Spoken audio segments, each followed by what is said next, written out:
Bienvenue à l'épisode numéro 3 qui va concerner l'importance de la formation. Donc je vais faire assez court, mais c'est très important de comprendre le rôle de la formation dans l'évolution professionnelle et surtout dans la capacité à reprendre la main sur son vrai projet professionnel, c'est-à-dire son projet personnel et non pas le projet de l'entreprise ou le projet de quelqu'un d'autre, son projet. Alors, il y a 2 points. Le premier point, le plus important, c'est que aujourd'hui, il faut vraiment comprendre qu'on a un besoin continuel de formation. La société le monde du travail va très vite, il y a des nouvelles technologies, il y a des nouvelles réglementations, ça bouge beaucoup.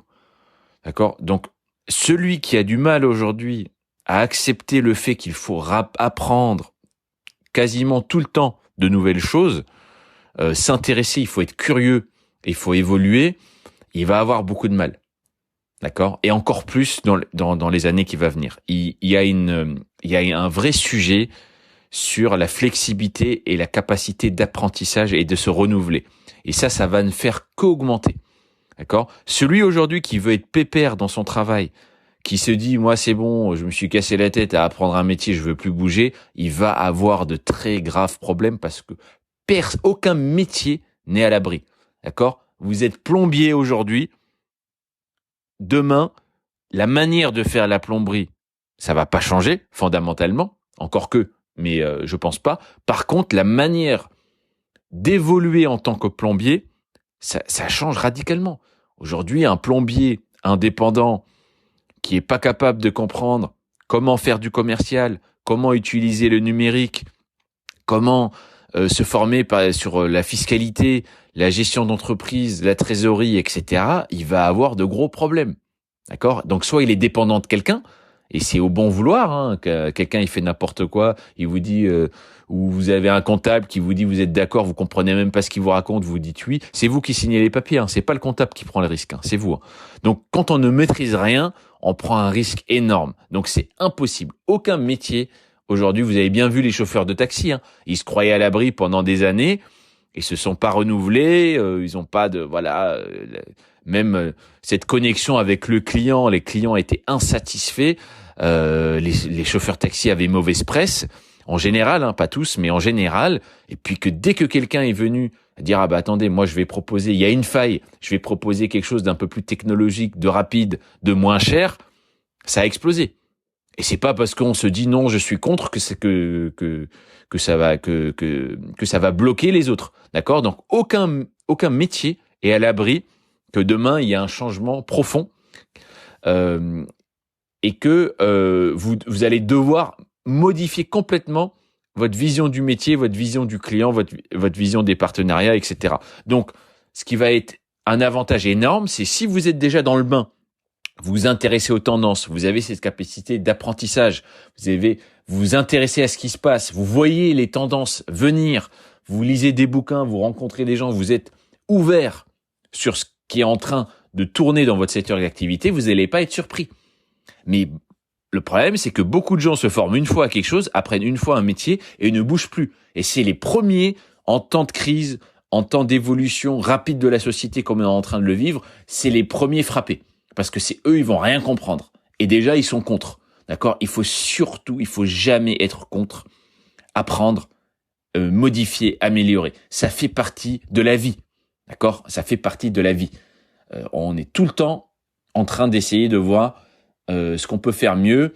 Et il faut que ça soit un plaisir, en fait. Il faut aimer apprendre. Apprendre, c'est pas qu'à l'école. C'est totalement...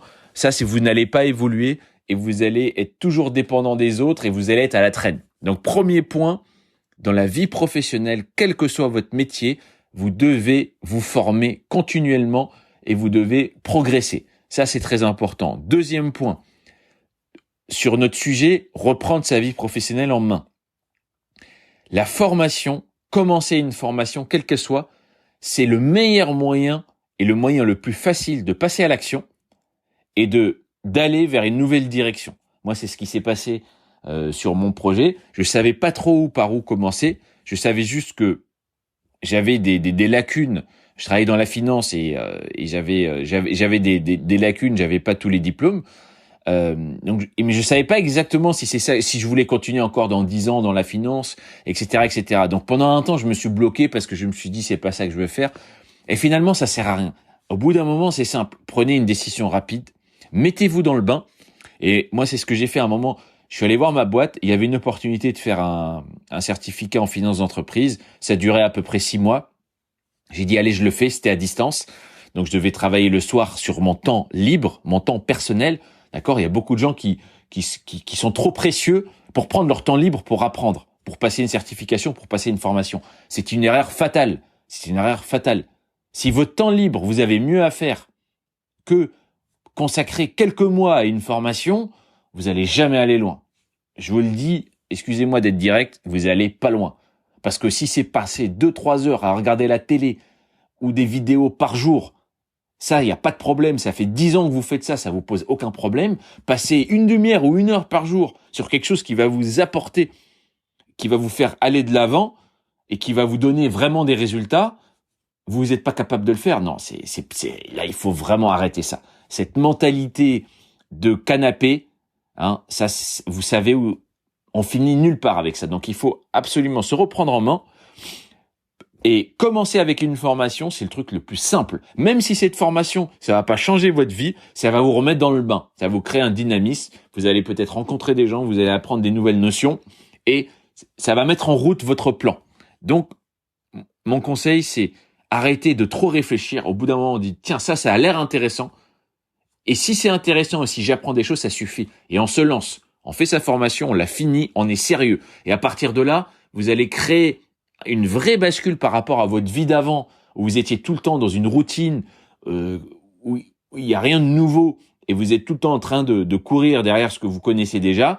Là, vous sortez de là, vous faites une phase d'apprentissage, vous faites du travail en plus, c'est très important, même au niveau de la discipline et du mental, c'est là où ça va vraiment changer. C'est pas parce que vous faites une certification de plus ou une formation de plus que demain on va tripler votre salaire, mais c'est pas ça le plus important. Le plus important pour changer sa vie professionnelle et avoir des grands résultats d'ici 1 an ou 2, eh ben c'est la première marche en fait, c'est la plus dure, celle où tout le monde dit non, ça sert à rien, oh ça va rien changer, etc. Et c'est ce changement mental où dire non, moi je vais faire l'effort, j'en ai marre de tout le temps rester sur place, je vais faire cet effort, et c'est la première marche qui va vous emmener vers votre stratégie.